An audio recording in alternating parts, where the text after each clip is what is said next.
10 Ways the Maori Made Life Hell for the New Zealand Colonials. No tribe could stand against the might of the colonial British Empire. In the era of colonialism, when the British Empire swept through every corner of the globe, no one could stop them. Few made them fight as hard, though, as the Maori of New Zealand.The Maori, before colonialism, were brutal warriors. They were cannibals. They were headhunters and slavers. Above all, they believed in Utu that every kind and cruel deed should be repaid in kind. And, when the British colonialists took over New Zealand, they were ferocious enough to make sure they paid for it. At first, Te pushed for peace with the British, but when he went to war, he went at them hard. He brought back the old Maori tactics of war to strike fear in the hearts of the British. His men would cut out the heart of the first man they killed and cannibalize the others. "I have begun to eat the flesh of the white man," he told the world. "I have eaten him like the flesh of the cow, cooked in a pot." He was trying to terrify the British, and it worked. Te Ara's campaign was so vicious that the British nearly gave up. One battle against Te Ara was called the most serious and complete defeat ever experienced by the colonial forces. The small and utterly disorganized force here might any night be cut up and cooked by Te Ara, one man wrote. "Unless something is done and done quickly, we had all better clear out." In time, though, Te Ara's onslaught ended. The British did not stop him. He had an affair with a subordinate's wife and lost the respect of his men. They abandoned his fort and gave up the fight. The wars raged on and thousands more died, but, by the 1900s, the Maori had been pushed to the fringes of the country. The last insurrections were quelled. The Maori could not keep their land from being colonized, but they made the British go through hell to get it. Not all Maori fought the British. Some became loyal to, and fought side by side their colonizers, beating down Maori rebellions. Te Kudi was one of these loyalists, until the British became paranoid he might be a spy and threw him in prison. Locked in a jail cell on the Chatham Islands, Te Kudi had a change of heart. He spent 3 years in prison before he broke out. He freed 298 other Maori prisoners, seized the ship, and sailed off, landing in Poverty Bay. There, they were confronted by the town magistrate, Reginald Biggs. Te Kudi told Biggs they just wanted to pass through peacefully. Biggs demanded they give up their weapons. Te Kudi refused, and things escalated. That night, Te Kudi and his men broke into Biggs' home. They gunned him down and stabbed him with their bayonets, then killed his wife and his newborn baby. Then they ran through the town, slaughtering every person they could find. Before the massacre was through, 51 people had died. Te Kudi, it was clear, was no longer a loyalist. When the massacre was over, he waged one of the biggest wars New Zealand would see. A new religion was starting in New Zealand, Pai Marire. It was a combination of Christianity and Maori beliefs, founded by a prophet named Te Ara. They would prove to be one of the biggest problems the British faced.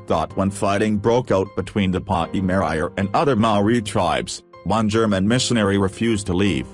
Carl Sylvius Faulkner was warned that he would die if he stayed where he was, but he was determined to stay and spread the gospel. The Pai Marire did not appreciate it.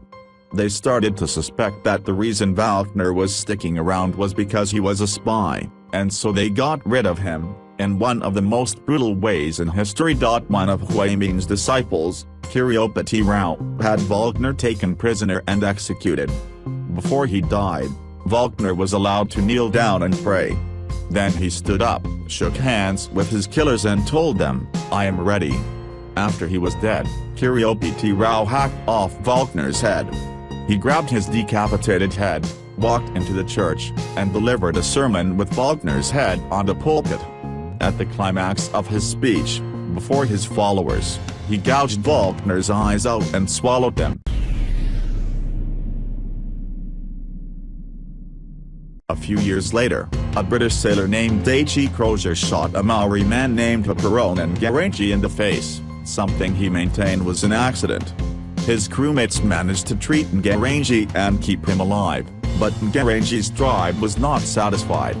They wanted closure. The British refused, but Ngarangi's tribe demanded you to. They could not leave a bad deed unpunished. They needed vengeance. If the British would not give them closure, they would carry out their revenge on the nearest settler they could find. They went to the home of a painter named John Gilfillan and massacred his family.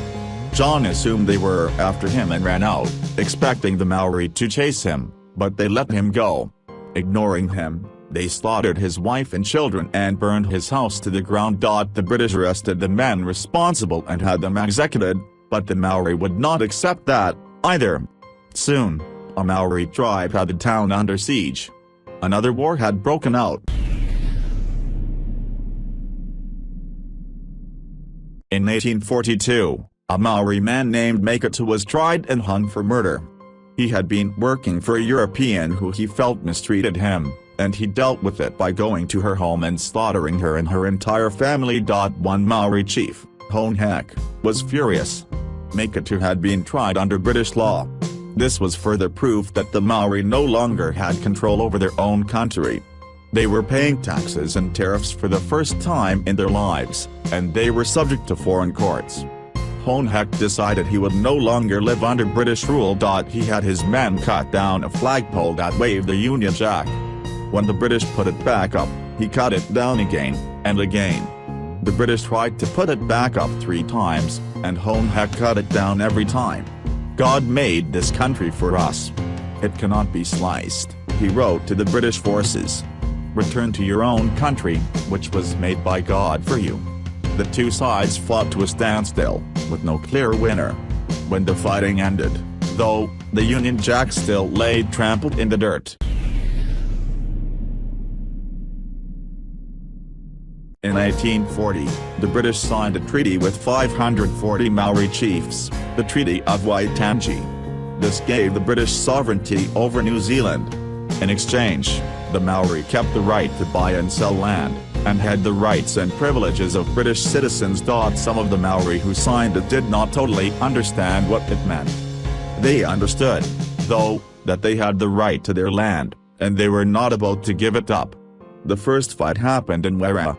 Some British settlers purchased land in the Wairau Valley and realized they did not have as much as they wanted, so they started surveying some land that the Maori had not sold them. The Maori were not okay with this. They burned the surveyors' equipment down and sent them back to their ships. The surveyors tried to charge 2 Maori chiefs with arson and sent in a force to arrest them. The Maori, though, were ready for them. Their warriors refused to move, and, after the first shot was fired, they fought back. By the end, 22 Europeans were dead, and the rest chased away. This, though, was only the first fight of many. The British would keep encroaching on Maori land, and they would keep pushing back. For the next 60 years, the history of New Zealand was filled with land conflicts and bloodshed. Not everyone avoided the Maori. Some people actually joined them. Runaway sailors and escaped convicts from Australia joined Maori tribes and married Maori women. They were known as the Pakeha Maori, white men living Maori lives. With the help of the Pakeha Maori, the Maori were able to get muskets, a moment that changed their history ever. Maori tribes had fought one another for years, but muskets meant a total change in that balance of power. The Ngapui tribe got muskets first, and started using them to dominate their enemies. Other Maori responded by getting their own, and, for the next 40 years, New Zealand erupted in the most vicious tribal warfare it had ever seen. By the end, a massive chunk of the Maori population was dead. There were only about 100,000 Maori in 1800. By 1845, by conservative estimates, 18,000 people had died, although others put that number twice as high. By some estimates, up to half of their population was wiped out. The British were getting nervous. Open trade, they now believed, was very dangerous. From here on in, the British started changing how they dealt with the Maori. Europeans started colonizing New Zealand, despite the threat the Maori posed. Soon the country had towns and ports filled with white faces.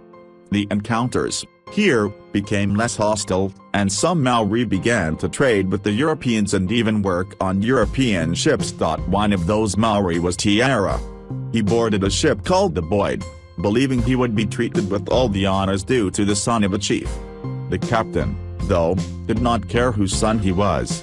He expected Te Ara to work, and, when Te Ara refused, he had him flogged. Te Ara told his tribe what happened, and they were furious.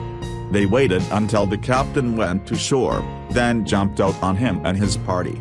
They murdered every person there and cannibalized their bodies. Then they put on their clothes and used them to get onto the Boyd. They killed nearly every person on board, murdering 66 people in all. Before they were allowed to die, many had to watch while the Maori dismembered their friends' bodies. Only 4 people were spared, 3 children and a mother. New Zealand, after that, got a new game, the Cannibal Isles. Travel guides across Europe listed it with a warning: avoid if at all possible. For the next 100 years, Europeans stayed away from New Zealand. The Maori were left alone, until James Cook arrived. At first, Cook's men had a rocky but relatively peaceful relationship with the Maori. They had some problems, though. One man, Jack Rowe, had angered some of the Maori when he tried to kidnap a few of their men, and the Maori, it seems, were getting ready for revenge. On December 17, 1773, Jack Rowe led an expedition ashore to collect food. They never came back. The men waited for them, growing more and more worried as time passed. In the morning, a second group led by James Burney went to shore to find them. Soon, they found a Maori canoe and the remains of what they hoped was a dog. When Burney came in for a closer look, though, he found a human hand among the torn flesh. It was tattooed TH, the initials of Thomas Hill, one of the men who had gone ashore. Burney and his men ran for their lives. When they made it to the beach, hundreds of Maori ran out to taunt them. Burney looked back. The Maori were roasting the pieces of Rowe's dismembered body over a fire. They were devouring the flesh of Rowe and his men and feeding their entrails to the dogs.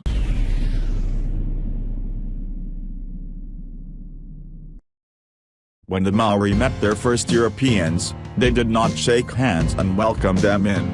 Right from the very start, there was bloodshed. First contact happened in 1642, when Abel Jans Zoon Tasman and his crew became the first Europeans to meet the Maori. The Maori, though, saw them first.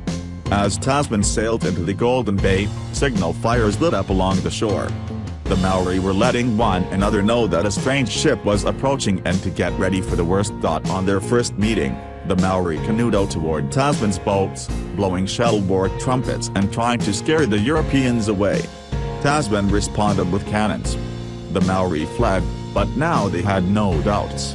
These were definitely people to fear. The next day, Maori canoes came out toward the boats again. Tasman's men figured it was a friendly gesture, inviting them to come to shore, until the Maori started ramming their boats. One Maori clubbed a sailor in the back of the head with a pike and knocked him overboard. Then the others attacked, and killed 4 men before Tasman's men could get away. Tasman named the area Murderers' Bay. This, he said, must teach us to consider the inhabitants of the country as enemies.